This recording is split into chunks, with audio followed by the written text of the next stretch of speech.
അസ്സലാമു അലൈക്കും. വലൈക്കും സലാം. ഇപ്പോൾ പ്രാവശ്യം ഹജ്ജിനൊക്കെ പോയി. അൽഹംദുലില്ലാ. കാര്യങ്ങളൊക്കെ നല്ല രീതിയിൽ, ഉദ്ദേശ കാര്യങ്ങളൊക്കെ നല്ല രീതിയിൽ തന്നെ ഭംഗി ചെയ്യാൻ പറ്റിയല്ലോ. വളരെ നല്ല രീതിയിലാണ് പ്രാവശ്യം ചെയ്യാൻ സാധിച്ചത്. അൽഹംദുലില്ലാ, അള്ളാഹു സ്തുതിക്കുക. ഈ വർഷത്തെ ഹജ്ജിൻ്റെ അപേക്ഷ സ്വീകരിക്കലൊക്കെ വളരെ നേരത്തെ തന്നെയാണ് തുടങ്ങിയിട്ടുള്ളത് അല്ലേ? ഇൻഷാ അല്ലാഹ്. ഹാജീസ് ഹെൽപ്പിംഗ് ഹാൻഡ്സിൻ്റെ സംസ്ഥാന സെക്രട്ടറി കണ്ണിയൻ മുഹമ്മദ് അലി സാർ, മുഹമ്മദ് അലി ഹാജിയാണ് എൻ്റെ കൂടെ ഉള്ളത്. അപ്പോൾ നമ്മൾ ഈ വർഷത്തെ ഹജ്ജിൻ്റെ അപേക്ഷ എങ്ങനെ ചെയ്യണം, അതിലെന്തെല്ലാം കാര്യങ്ങളാണ് ശ്രദ്ധിക്കേണ്ടത്, പിന്നെ ഈ വർഷം വന്നിട്ടുള്ള കുറച്ച് അപ്ഡേഷൻസ് ഉണ്ടല്ലോ അല്ലേ? അപ്പോൾ അതെന്തല്ല, അപ്പോൾ അതിൻ്റെ കാര്യങ്ങളെല്ലാം വിശദമായി നമ്മളൊന്ന് സാറുമായിട്ട് സംസാരിക്കുകയാണ്. പ്രത്യേകിച്ച് നമ്മളിപ്പോൾ ഹജ്ജ് കമ്മിറ്റി അപേക്ഷ സ്വീകരിച്ച് തുടങ്ങി. ജൂലൈ 31 വരെയാണ് ഇപ്പോൾ അവർ അവധി പറയുന്നത് അല്ലേ?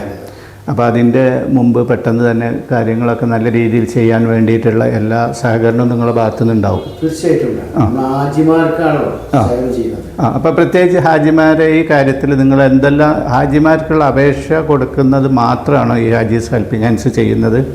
ഹാജീസ് ഹെൽപ്പിംഗ് ഹാൻഡ്സ് ചെയ്യാൻ ഉദ്ദേശിക്കുന്നതും കഴിഞ്ഞ പ്രാവശ്യം ചെയ്തതും ഹജ്ജിന് അപേക്ഷ കൊടുക്കുക.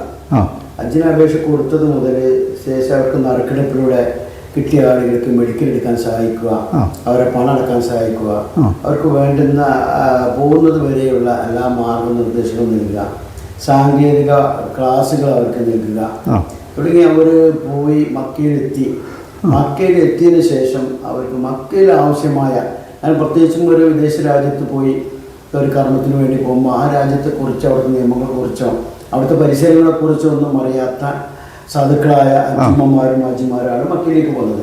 അപ്പോൾ അവർക്ക് അവിടെ എത്തിയാൽ നമ്മുടെ ഹാജീസ് ഹെൽപ്പിംഗ് ഹാൻഡ്സിൻ്റെ ഭാഗമായിട്ടുള്ള KMCC വളരെ വ്യക്തമായ രീതിയിൽ ഹാജിമാർക്ക് വേണ്ട എല്ലാ കാര്യങ്ങളും കൃത്യമായിട്ടും അവിടെ അവർക്കുള്ള സഹായവുമായി KMCC പ്രവർത്തകർ അവിടെ ഉണ്ടായിരിക്കും. പാലക്കാട് ഷെയ്ഖ് റഷീദ് അലി ശിഹാബ് തങ്ങളാണ് ഇതിൻ്റെ പ്രസിഡന്റ്. വർക്കിംഗ് പ്രസിഡൻ്റായിട്ട് TV ഇബ്രാഹിം MLA, അതോടൊപ്പം ജനറൽ സെക്രട്ടറി ആയിട്ട് നമ്മുടെ ഹജ്ജിൻ്റെ മുൻ കോർഡിനേറ്ററൊക്കെ ആയിരുന്ന മുജീബ് റഹ്മാൻ പുത്തലത്ത്, ഖജാൻജി ആയിട്ടുള്ള KMCCയുടെ നാഷണൽ പ്രസിഡന്റ് കൂടെ ആയിട്ടുള്ള കാക്കിയ കുഞ്ഞുമാൻ സാഹിബ്, അതോടൊപ്പം തൊടിയൂർ കുഞ്ഞുമുഹമ്മദ് മൗലവി ഹജ്ജ് കമ്മിറ്റി ചെയർമാനായിരുന്നു. അതായത് കേന്ദ്ര ഹജ്ജ് കമ്മിറ്റി മെമ്പറായിരുന്ന അബ്ദുസമദ് പൂക്കോട്ടൂർ, അതുപോലെ മക്കയിലും മദീനത്തുള്ള മുജീബ് പൂക്കോട്ടൂർ അടക്കമുള്ള ഷിഹാബ് അടക്കമുള്ള ആളുകൾ പ്രവാസ ലോകത്തുനിന്ന് അവരും ഈ കമ്മിറ്റിയിൽ ഭാഗമാണ്. അതുപോലെ 10-15 വർഷമായിട്ട് മേഖലയിൽ സേവനം ചെയ്യുന്ന ഇസ്മായിൽ സാഹിബ് താനൂർ, അത് അബ്ദുൽ മനാഫ്, ഞാനടക്കമുള്ള ആളുകൾ നമ്മൾ ഈ മേഖലയിൽ ഇതിൻ്റെ കമ്മിറ്റിയിൽ ഭാരവാഹികളായിട്ട് പ്രവർത്തിക്കുന്നുണ്ട്. അപ്പോൾ ഇതിനിപ്പോൾ നമ്മൾ കേരളത്തിൽ ഒരുവിധം എല്ലാ സ്ഥലത്തും നിങ്ങൾക്കൊരു ഓഫീസുകളോ അല്ലെങ്കിൽ ഇതിനുള്ള സൗകര്യം ചെയ്തു കൊടുക്കാനുള്ള ആളുകളോ ഉണ്ടോ? 14 ജില്ലകളിലും 14 കോർഡിനേറ്റർമാർ, ഓരോ മണ്ഡലങ്ങളിലും 140 മണ്ഡലങ്ങളിലും ഈ ഹാജീസ് ഹെൽപ്പിംഗ് ഹാൻഡ്സിന് മണ്ഡലം കോർഡിനേറ്റർമാരും ആവശ്യമായ സ്ഥലങ്ങളിൽ, പ്രത്യേകിച്ചും മലബാർ മേഖലയിലെ എല്ലാ പഞ്ചായത്തിലും നമുക്കിതിന് കോർഡിനേറ്റർമാരെ നിശ്ചയിച്ച് ഹാജിമാർക്ക് വേണ്ടി സേവനം ചെയ്യാനുള്ള പ്രവർത്തനമായിട്ടാണ് മുന്നോട്ട് പോയിക്കൊണ്ടിരിക്കുന്നത്. അപ്പോൾ അവരെ ബന്ധപ്പെട്ടാൽ തികച്ചും സൗജന്യമായിട്ട് തന്നെ ഈ കാര്യങ്ങളൊക്കെ അവർ ചെയ്തു കൊടുക്കും. തീർച്ചയായിട്ടും. ഹാജിമാരെ സഹായിക്കുന്ന ഹാജിമാരെന്നാണ് അള്ളാഹുവിൻ്റെ അതിഥികളാണ്. ആ അള്ളാഹുവിൻ്റെ അതിഥികളെ നമ്മൾ എന്ത് ചെറിയൊരു സഹായം ചെയ്തു കൊടുത്താൽ പോലും നാളെ അതിൻ്റെ പ്രതിഫലം നമുക്ക് കിട്ടും എന്നുള്ള ഒരു ഒറ്റ കാഴ്ചപ്പാട് മാത്രമാണ്. ഗവൺമെൻറ് മുഖേന ജീവിതത്തിൽ ഒരിക്കൽ മാത്രമല്ല ഹജ്ജിന് പോകാൻ സാധിക്കുള്ളൂ എന്നാണല്ലോ പറയുന്നത്. സാധാരണ ഗതിയിൽ ഇപ്പോൾ നമ്മൾ 3 തരം ആളുകളായിട്ടല്ലേ നമ്മൾ അപേക്ഷ കൊടുക്കുന്നത്? അതായത് ജനറൽ, 65 വയസ്സ് കഴിഞ്ഞവർക്ക് ഒരു റിസർവ് കാറ്റഗറി, പിന്നീട് മഹ്റമില്ലാത്ത സ്ത്രീകൾക്ക് പോകുന്ന ലേഡീസ് വിത്തൗട്ട് മഹ്റം KWM എന്ന് പറഞ്ഞിട്ടുള്ള ഒരു വിഭാഗം, അതോടൊപ്പം ജനറൽ കാറ്റഗറി. 3 കാറ്റഗറിയിലായിട്ടാണ്. അതായത് ജനറൽ കാറ്റഗറി, റിസർവ് കാറ്റഗറി, പിന്നെ ലേഡീസ് വിത്തൗട്ട് മഹ്റം, 3 രീതിയിൽ ആളുകൾക്ക് അപേക്ഷ കൊടുക്കാൻ സാധിക്കും. അതിലിപ്പോൾ ഓരോന്നായിട്ട് നോക്കുകയാണെങ്കിൽ ജനറലിൽ ആർക്കൊക്കെ അപേക്ഷ കൊടുക്കാൻ പറ്റുമോ? ജനറല് 12 വയസ്സിന് മുകളിലുള്ള കുട്ടികൾക്കടക്കം ആർക്കും അപേക്ഷ കൊടുക്കാം. അതായത് ആണായാലും പെണ്ണായാലും ജനറൽ കാറ്റഗറിയിൽ കൊടുക്കാം. അത് നമ്മളിപ്പോൾ ഒരു കവറിൽ മാക്സിമം 5 പേർക്കാണ്, ഒരാൾ മുതൽ 5 പേർക്ക് വരെ കൊടുക്കുക. അതായത് ഇപ്പോൾ ഒരാൾ കൊടുക്കുകയാണെങ്കിൽ ഒരാൾ പുരുഷനാണെങ്കിൽ അദ്ദേഹത്തിന് ഒറ്റയ്ക്ക് കൊടുക്കാൻ കാറ്റഗറി, അതോടൊപ്പം അദ്ദേഹത്തിൻ്റെ ഫാമിലി, അല്ലെങ്കിൽ അദ്ദേഹത്തിൻ്റെ ഭാര്യയും അദ്ദേഹത്തിൻ്റെ ഫ്രണ്ടും അദ്ദേഹത്തിൻ്റെ ഭാര്യയും, അങ്ങനെ ഒക്കെ ആയിട്ട് 5 പേർക്ക് നമുക്ക് ഒരു കവറിൽ അപേക്ഷ കൊടുക്കാം. അപ്പോൾ ജനറലിൽ കൊടുക്കുന്ന 5 ആളും തമ്മിൽ ബന്ധം വേണം എന്ന് നിർബന്ധമുണ്ടോ? അത് സ്ത്രീകളുണ്ടെങ്കിൽ ആ സ്ത്രീകളുടെ മഹ്റം അതിൽ നിർബന്ധമാണ്. പിന്നെ ഇനി അടുത്ത category reserved category. Reserved category 65 വയസ്സിന് മുകളിലുള്ള ആളുകൾക്കാണ് റിസർവ്ഡ് കാറ്റഗറി. അത് സ്ത്രീയും പുരുഷനും. അത് സ്ത്രീയാണെങ്കിലും പുരുഷനും. പക്ഷെ അവർക്കുള്ള പ്രത്യേകത വെച്ചാൽ അവരെ ഒറ്റ റിലേഷനായിട്ടുള്ള അവരെ ഭാര്യ, ഭർത്താവ്, മക്കള്, മരുമക്കള്, ജ്യേഷ്ഠൻ, അനിയന്മാർ, സഹോദരി, സഹോദരന്മാർ, ഇത്തരത്തിലുള്ള ആളുകൾ മാത്രമേ അവരെ കമ്പാനിയനായിട്ട് പോകാൻ പാടുള്ളൂ. അതെ. അപ്പോൾ 65 വയസ്സ് കഴിഞ്ഞ ഒരു പുരുഷനാണെങ്കിൽ അദ്ദേഹത്തിൻ്റെ കൂടെ 18-ൻ്റെയും 60-ൻ്റെയും ഇടയിലുള്ള ഒരു സഹായിക്ക് പോകാം. അത് അവരെ റിലേഷനിൽ പെട്ട ആളാണ്. അതെ, മകനോ അല്ലെങ്കിൽ പിന്നെ സഹോദരനോ പേരക്കുട്ടി. അതേപോലെ 65 അവര് ചിലപ്പോൾ വാപ്പാക്കൊപ്പം സ്ത്രീ ആയിരിക്കും. അതെ. അപ്പോൾ 65 വയസ്സ് കഴിഞ്ഞൊരു സ്ത്രീയുടെ കൂടെ ആണെങ്കിലും 45 വയസ്സ് കഴിയണം. സ്ത്രീയാണ് പോകുന്നത്. അതെ, സ്ത്രീയാണ് സഹായി എങ്കിൽ 45-ൻ്റെയും 60-ൻ്റെയും ഇടയിലുള്ള ആളായിരിക്കണം.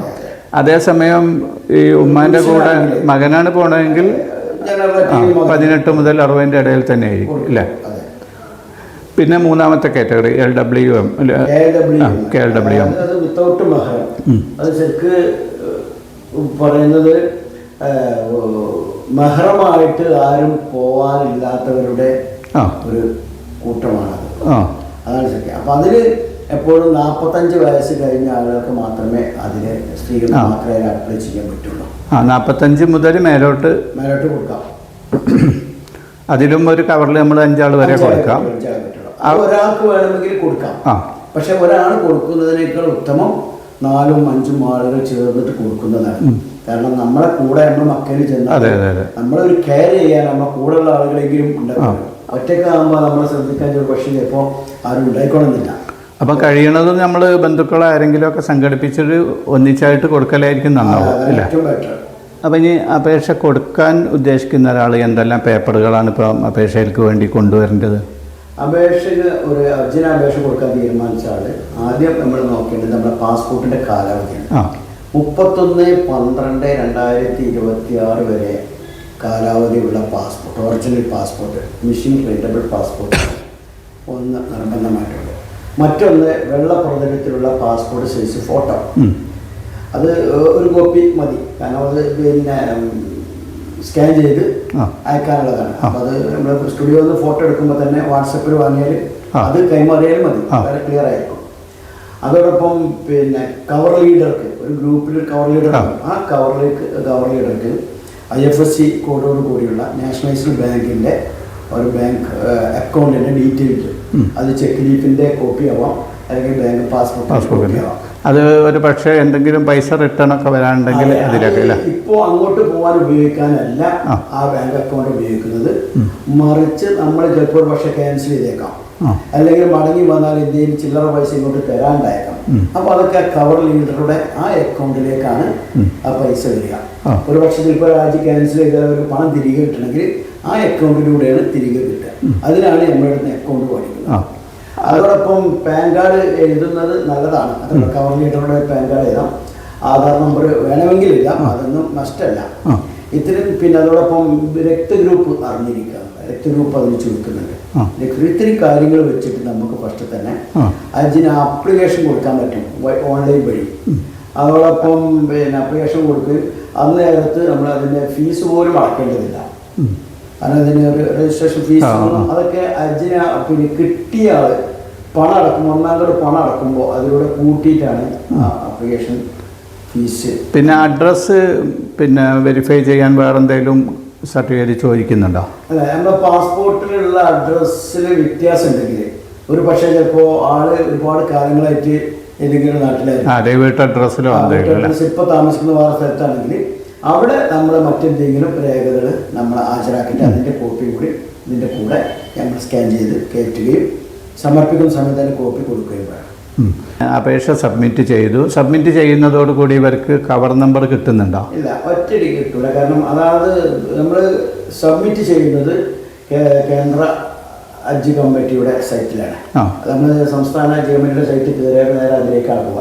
എന്നാലും അതിനുശേഷം ഓരോരോ സംസ്ഥാന ഹജ്ജ് കമ്മിറ്റികളും അവർ ഒന്നുകൂടി ആ ആപ്ലിക്കേഷൻ എടുത്ത് അവർ വെരിഫൈ ചെയ്ത് എന്തെങ്കിലുമൊക്കെ എറർ ഉണ്ടെങ്കിൽ അത് മാറ്റി എന്തെങ്കിലുമൊക്കെ പിന്നെ ക്ലിയർ ചെയ്യുകയാണെങ്കിൽ ക്ലിയർ ചെയ്ത് അവർ വീണ്ടും സബ്മിറ്റ് ചെയ്യുമ്പോൾ അവരുടെ ഭാഗത്തു നിന്നുള്ള ഒരു സബ്മിഷൻ നടക്കുമ്പോൾ മാത്രമേ നമ്മുടെ കവർ ലീഡറുടെ ഫോൺ നമ്പറിലേക്ക് അതിൻ്റെ കവർ നമ്പർ വരികയുള്ളൂ. ഓക്കെ. പിന്നെ അതുപോലെ കഴിഞ്ഞ വർഷത്തൊക്കെ മാതിരി തന്നെ ഇപ്രാവശ്യം കേരളത്തിൽ നിന്ന് 3 എംബാർക്കേഷൻ പോയിന്റ് തന്നെയാണോ ഉണ്ടാവുക? അത് 3 എംബാർക്കേഷൻ പോയിന്റ് ഉണ്ട്. അതിപ്പോൾ നമ്മൾ അതിൽ അപ്ലിക്കേഷൻ കൊടുക്കുമ്പോൾ തന്നെ നിങ്ങൾ ഏത് എംബാർക്കേഷനാണെന്ന് ചോദിക്കുന്നുണ്ട്. അതായത് കോഴിക്കോട്, കൊച്ചി, കണ്ണൂർ, കൊച്ചി. ഇൻ കേസ് ഒരാൾക്ക് പിന്നെ നറുക്കെടുപ്പിൽ കിട്ടിയതിന് ശേഷം ഈ എംബാർക്കേഷൻ പോയിന്റ് മാറ്റാൻ കഴിയുമോ? ഇല്ല, എംബാർക്കേഷൻ പോയിന്റ് ഒരു പ്രാവശ്യം കൊടുത്ത് കവർ നമ്പർ കിട്ടിക്കഴിഞ്ഞാൽ നമുക്കത് മാറ്റാൻ പറ്റില്ല. കവർ നമ്പർ ലഭിക്കുന്നതിന് മുമ്പാണെങ്കിൽ നമുക്ക് എഴുതി കൊടുത്തിട്ട്, കാരണം എഡിറ്റ് ചെയ്തിട്ട് നമുക്ക് ചെയ്യാൻ പറ്റും. ഈ വർഷം പുതിയതായിട്ട് ഒരു 20 ദിവസത്തെ പാക്കേജ് ഹജ്ജ് കമ്മിറ്റി അനൗൺസ് ചെയ്തിട്ടുണ്ട് അല്ലേ? അപ്പോൾ അതിൻ്റെ കാര്യങ്ങൾ എന്തൊക്കെ?